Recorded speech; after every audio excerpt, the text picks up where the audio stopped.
Okay, excited. So my name's Rita, and this is my daughter, Kyra Girman. She died of mental illness. She took her life in February of 2014, and she had suffered from emotional problems since she was 13. So she had anorexia. She was cutting. She was depressed.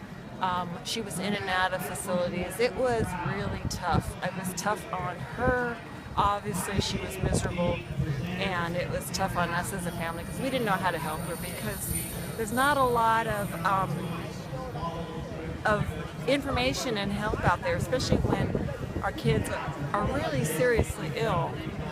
And unfortunately, when she turned 18, then she had the right to refuse treatment, and she didn't like the medications. They made her feel numb.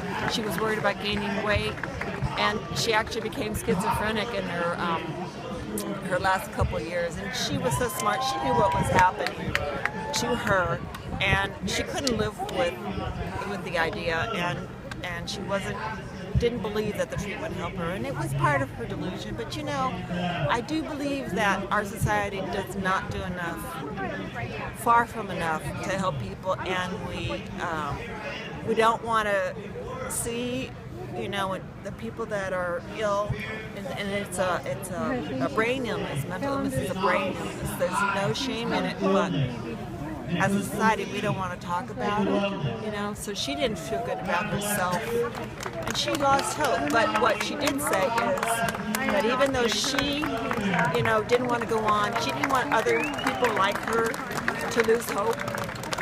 And that's what the message is that, she's not suffering anymore, but sometimes I wonder if she'd held on a little longer and tried a few more things that maybe, and trusted other people, maybe she could have had support. So that's why we joined NAMI, because it's so important for people to know what happens. Suicide, mental illness, we need to talk about these things.